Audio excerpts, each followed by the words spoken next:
伊朗特求生開停火條件，釋放4億桶石油儲備，石油再被戲弄，兩大輸油管道開跑，助川普贏得時間。戰爭唔會結束，川普為何出爾反爾？觀眾朋友大家好。伊朗戰爭進入第12日，劇情嘅高潮究竟喺邊度？唔好急，而家就係最新嘅消息係講伊朗真係停機啦。彭博社今日下午接近3點鐘出嘅報告講，伊朗可能尋求戰爭退出途徑。根據幾位知情官員透露，伊朗已告知區域調解人要達到停火，美國必須保證未來美國同以色列都唔會對伊朗發動攻擊。呢啲官員表示，伊朗尤其擔心以色列喺目前戰爭結束後再次發動攻擊。目前尚唔清楚美國係唔係願意向伊朗作出咁樣嘅承諾。如果消息屬實，伊朗提出嘅呢個停火條件喺國際政治嘅語境下係自信嚴重不足，急住求生啊！歡迎大家關注我哋嘅頻道，睇一下接落嚟川普總統嘅回應。各位觀眾朋友，中醫經常講人體就係一個小宇宙，其實我哋每個人嘅身體原本都有一套好強大嘅自我療癒系統。只係隨住年紀同生活壓力，呢套功能慢慢被淤塞遮蔽住咗。當體內經絡不通、代謝廢物堆積嗰時，身體呢部精密機器就會運轉新力。呢個就係為乜嘢好多朋友覺得三高指標難降，而且成日疲勞冇精神。呢個其實係你自我修復功能被卡住咗，所以調理指標嘅關鍵在於喚醒呢份原生療癒力，三高代謝寶幫你打通經絡，卸掉多餘廢物，令到身體嘅小宇宙重新揾翻順暢，再搭配補氣18味，就此為呢一套修復功能注入滿滿動力。經絡通咗，氣足咗，身體就能夠重啟自我修補，數據指標自然更容易回歸平衡。呢套組合主打天然草本，重點在於調理內臟系統，而唔係強壓指標，對肝腎冇負擔，用起嚟更安心。記住，氣血流通咗，自我療癒功能先會醒過嚟，愛護你體內嘅小宇宙。從正確嘅通補保養開始，而家立即登入健康520購買呢，補氣18味。購買3樽組合裝，仲有優惠㗎。我哋繼續按照節奏走，先嚟睇一下石油市場嘅劇情。霍爾木茲然後再接入戰況。尋日被戲弄咗嘅石油，今日情緒好穩定。布倫特原油開始喺$91上方，目前亦只係停留喺$92附近。美國WTI 原油開始喺$87上方，而家停留喺$87附近。好消息係國際能源總署公布咗會計劃釋放4億桶原油儲量，呢個係各國政府有史以嚟最大嘅緊急石油儲備，係2022年烏克蘭戰爭爆發後同意嘅2倍多。但係市場只係短暫下跌之後立即反彈。為乜嘢？因為能源署講，每個成員將喺適合每個成員國嘅時間範圍內釋放石油，呢個係一種狡猾嘅講法，表明釋放唔會似要求嘅咁快。石油今日又被玩咗啦。目前最重要嘅數據係日本宣布將喺下個禮拜一3月16號起釋放大約8000萬桶原油儲備，呢啲係實實在在嘅原油。將立即推出市場，符合最急切嘅需求。問題係時間係下個禮拜一，如果霍爾木茲嘅劇情喺呢個禮拜結束，呢個就係G7聯手，輿論維穩。講到戲弄，其實尋日美國能源部長呢個烏龍事件影響仲係好大嘅。華爾街日報嘅講法，呢篇文章被刪除嘅貼文足以令幾百萬美元交易化為烏有。美國基準原油期貨一度暴跌19%。喺賴特貼文發出嘅短短10分鐘內，一檔同原油期貨掛鈎嘅交易所交易基金市值蒸發咗8400萬美元。尋日喺油價劇烈波動下，全球主要大宗商品交易商正喺度加強資金儲備，以應付潛在追加保證金壓力。譬如托克已於禮拜二宣布獲得30億美元嘅信貸限額，作為應付大宗商品價格高波動期間嘅周轉緩衝。維多據悉亦喺度談判籌集約30億美元貸款，群峰正尋求大約10億美元資金支持。呢個點理解呢？假設你就係交易商，手上嘅石油就係房屋，你有一間價值1000萬嘅房屋，就係實質嘅油，同時你喺度賭場壓住樓價會跌，買咗看跌期貨對沖，結果樓價暴升，賭場要求你立即支付壓住失敗現金。你雖然資產增加咗，但手頭冇現金支付俾賭場，呢個就係現在大宗商品商面臨嘅周轉危機，於是就要盡快融資。所以油價波動後邊係真金白銀嘅戰爭。唔知道今日係唔係經歷尋日大戰，資金亦要平靜情緒，重新評估戰況，亦審視自己嘅佈局。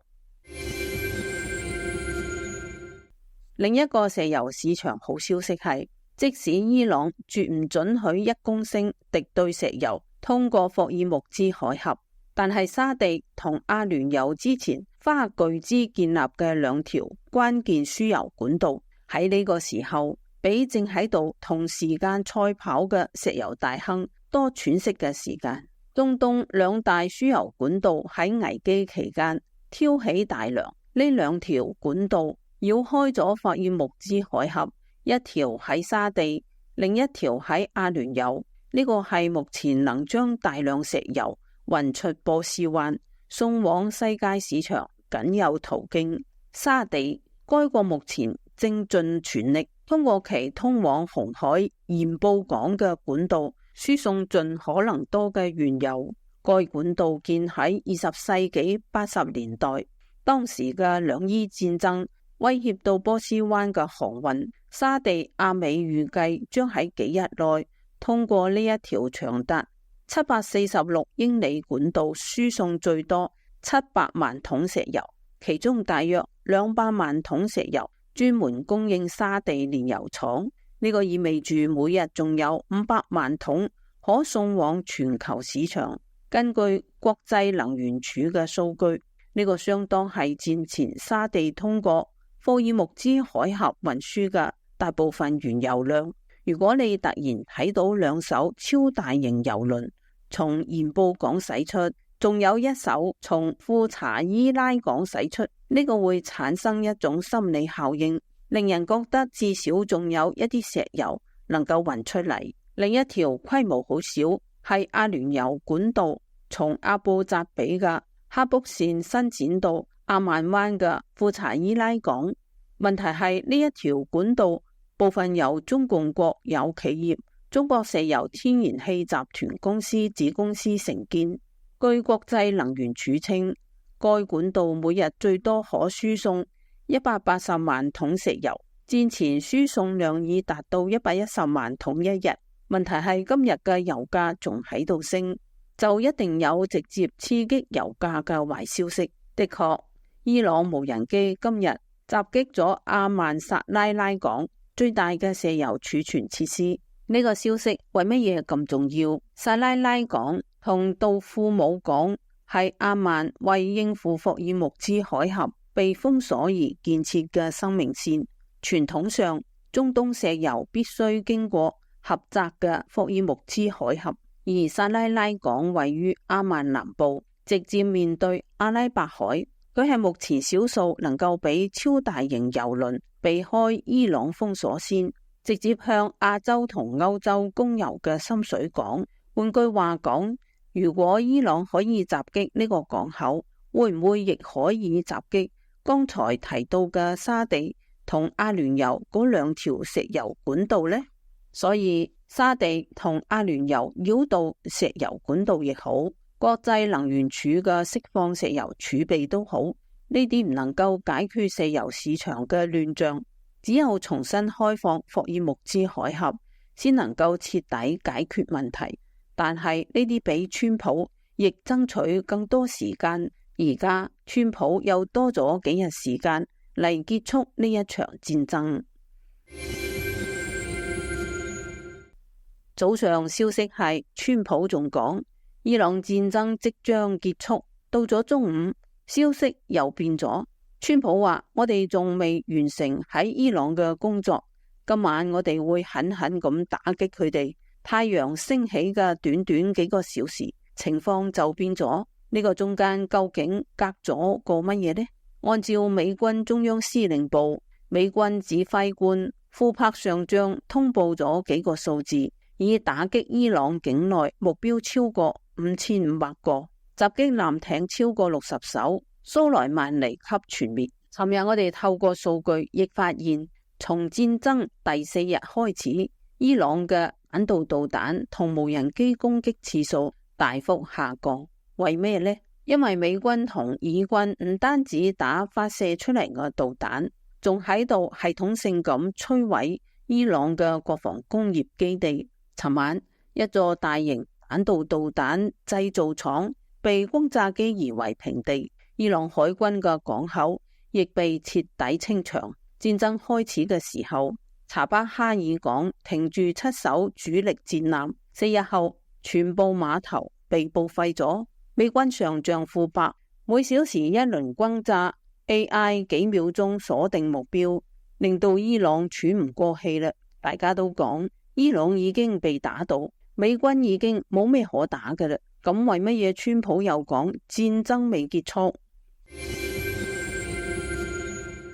當然，川普肯定要大家今晚唔好瞓，繼續追劇圍觀。我推測唔係該設施就係呢個霍爾木茲。我哋圍觀霍爾木茲劇情嚟睇一下有咩線索。尋晚至少3艘大膽闖關嘅船隻被伊朗襲擊，包括泰國散裝船 Mayalini 號。該船從阿聯酋嘅哈利法港靠近杜拜出發，目的地係印度坎德拉港，估計係衝住尋日晚上川普宣布嘅好消息，就係印度嘅信實集團印度首富阿巴尼家族喺美國德州開設煉油廠。印度人好聰明，佢哋知道美國嘅油品係全球最好嘅、最清澈嘅，兼且最重要嘅時候，呢個時候喺川普需要穩定油價嘅時候，阿巴尼家族帶嚟咗好消息。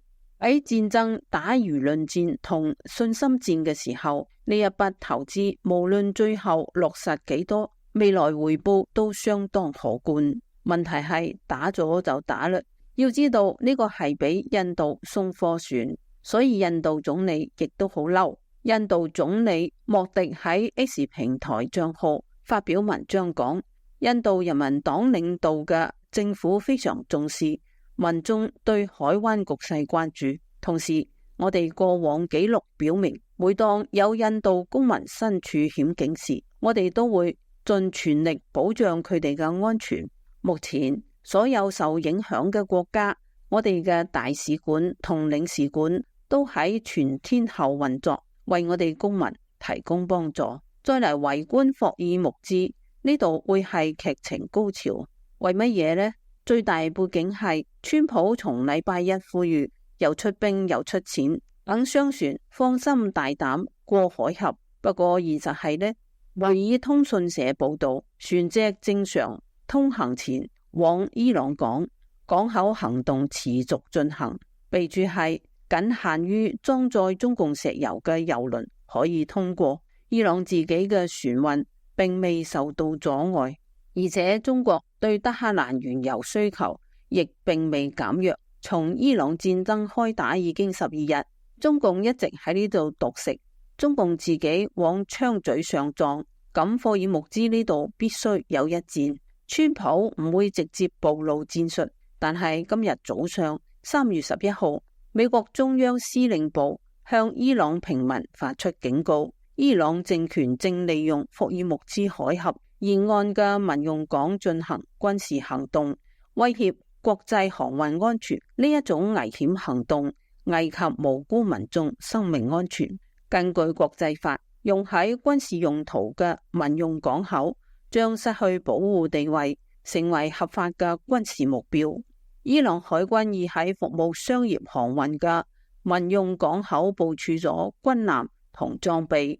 中央司令部敦促伊朗境內平民立即避開所有伊朗海軍正喺度活動嘅港口設施。伊朗碼頭工人、行政人員同商船船員應避開伊朗海軍艦艇同軍事裝備。即使美軍亦無法保證伊朗政權用於軍事用途設施內或者附近平民安全，但美軍將繼續採取一切可行嘅預防措施，以充分咁減少對平民傷害。其他嘅話都唔重要，重點係根據國際法，用於軍事用途嘅民用港口將失去保護地位，成為合法嘅軍事目標。亦就係講，喺美軍都冇咩目標可打嘅時候，伊朗同中共自己送上咗目標。但係尋日我哋亦都講，按照古代兵法講法，呢度就係潼關函谷關。但係而家多咗 AI 工具，唔知道帶嚟乜嘢唔同嘅劇情。所以呢個接落嚟，我哋圍觀伊朗戰爭最值得關注嘅劇情——霍爾木茲攻城戰。尋日我哋講，伊朗目前唯一底牌就係霍爾木茲，佢係攜商船以令諸侯。過去47年，伊朗都係口頭威脅，從嚟冇打過呢張牌，就同中共稀土牌係一樣噶。一旦用咗，就再都冇退路。呢一張牌係殺手鐧，亦係催命符，所以伊朗係求除得除。而且我哋睇到伊朗革命衛隊同伊朗外交官呢幾日不斷出嚟搶鏡頭，呢個講明咗乜嘢？電視劇我哋都睇過啦，臨時演員要落場攞飯盒之前，知道自己戲份馬上冇嘅時候，唯有趁攞飯盒之前盡快搶幾個鏡頭，唔搶嘅話就真係再都冇出鏡嘅機會。另一個消息亦係側面認證風險正喺度解除。知老 Hedge 報道講，今日一早，一位瑞士聯合銀行分析師注意到《金融時報》一則報道，內容指出倫敦盧合社正喺度反駁關於保險公司正撼斷霍爾木茲海峽交通嘅講法。正如我哋所概述，海峽內嘅郵輪流量喺禮拜三開始緩慢回升，部分郵輪喺通過呢一段狹窄水道時關閉咗無線電傳送器。盧合社承保部門主管派翠克戴維森告訴《金融時報》，保險市場基本上仍向任何提出申請嘅人提供承保，但佢強調海峽交通放緩唔係保險問題，而係船隻同船員安全嘅問題。盧合社嘅所有保險商仍在進行業務報價，且基本上會為任何有需要嘅人提供保障。忍咗12日，終於出嚟講話啦。睇嚟距離劇情已經唔係幾遠。按照呢個節奏，軍事同埋石油劇情亦都追得唔係幾耐。喺伊朗政權大勢已去嘅趨勢下，接落嚟值得關注劇情有3方面。哈德遜研究所美女研究員李布雅發表文章話，最重要嘅一點係伊朗伊斯蘭革命衛隊目前正積極滲透到平民之中，為對平民發動災難性攻擊創造條件。呢個係典型嘅慣用伎倆。喺霍爾茲呢度，一個值得關注嘅劇情係 AI 嘅角色點樣改變自古以嚟最難打嘅攻城戰。再一個係情報，之前有坊間傳言講，俾伊朗共享情報嘅唔係俄羅斯，係一位共匪嘅間諜情報船，一直停喺霍爾木茲海峽附近。而家真正決戰霍爾木茲，所以未來幾日劇情仲值得圍觀。歡迎大家點擊訂閱分享我哋嘅節目，唔好錯過精彩劇情。頭先講都係石油同軍事劇情，接落嚟呢一部分劇情會越嚟越少，但係唔好擔心冇劇追，政治、金融等等其他方面劇情仲係會層出不窮噶。為乜嘢呢？尋日我哋提到伊朗兩大銀行突然凍結，涉及到伊朗軍隊嘅荷包，開軍響嘅銀行癱瘓咗，呢個唔係動搖軍心咩？尋日又有新嘅劇情。華爾街日報今日獨家報道講，美司法部調查伊朗利用幣安逃避制裁一事。據公司文件同知情人士透露，喺呢一次調查之前，呢家加密貨幣交易所曾瓦解咗一項內部調查。該內部調查涉及超過10億美元資金，呢啲資金通過幣安平台流向一個為伊朗支持嘅極端組織提供資金網絡。其中一啲知情人士稱，官員已聯繫咗了解伊朗相關交易情況人士，以尋求約談並收集證據。華爾街日報無法確定司法部係喺調查幣安本身可能存在嘅不當行為，仲係只係針對其平台上嘅客戶。我哋唔針對公司。同呢個報道究竟針對邊個？喺戰爭背景下，呢個消息作用係乜嘢呢？係川普政府對伊朗極限施壓 2.0 嘅重要組成部分。關鍵係伊朗嘅革命衛隊利用幣安賬戶，尤其係 Hexaware 同埋 Brass Trust 呢類大客戶嚟處理非法石油貿易。司法部留意嘅唔係普通交易，而係呢10億到17億美元直接關乎伊朗軍事行動嘅資金。呢個係伊朗軍隊嘅命根子。呢條消息重要性在於對伊朗現政權打擊係誅心。之前川普招安，伊朗現政權官員唔肯就波下爐，而家美國就將已經掌握情報發出一個消息嚟，軍人不變節就冚斷你嘅荷包。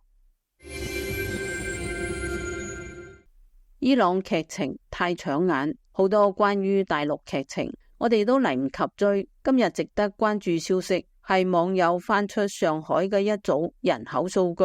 2月28號，知乎平台上有網友發出咗一組上海金山區數據。上海金山區1月戶籍534675人，出生108人，離世453人，淨減少345人，減少率0.64%，喺網絡上被廣泛討論同埋轉發，好多人用佢嚟推算全國人口變化趨勢，認為呢個反映中國更嚴重嘅出生率崩潰同人口萎縮。呢個樣本價值在於金山係上海嘅郊區，戶籍人口大約53萬，常住人口82萬。上海整體出生率長期全國最低，出生率大約2.43%，死亡率大約10.2%，年化。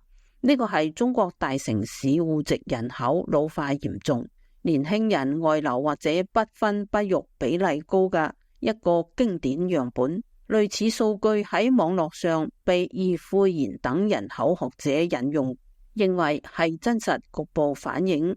有網友推測，如果將呢個比例應用喺成個中國，每年少過鄭州市人口量，中國人口趨勢真實情況係衰退已成定局，而且仲喺度加速。但係金山能唔能夠代表全國情況，我哋仲真係攞唔出完整數據。大家之所以攞金山數據推出嚟熱烈討論，亦講明係大家都唔相信中共數據，更相信一個人口斷崖式嘅真相。有網友留言講，以前唔理解為乜嘢西方電影小說嘅主角都會莫名其妙得到一大筆嘅遺產，仲係從八竿子都打唔到嘅遠方親戚嗰度繼承嚟㗎。而家就明白啦，仲有網友講，弱弱咁問咗一句：計劃生育政策仲未宣布取消噃？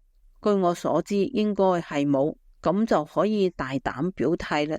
推行咗近50年計劃生育國策，終於見到成果，我當然為之感到高興。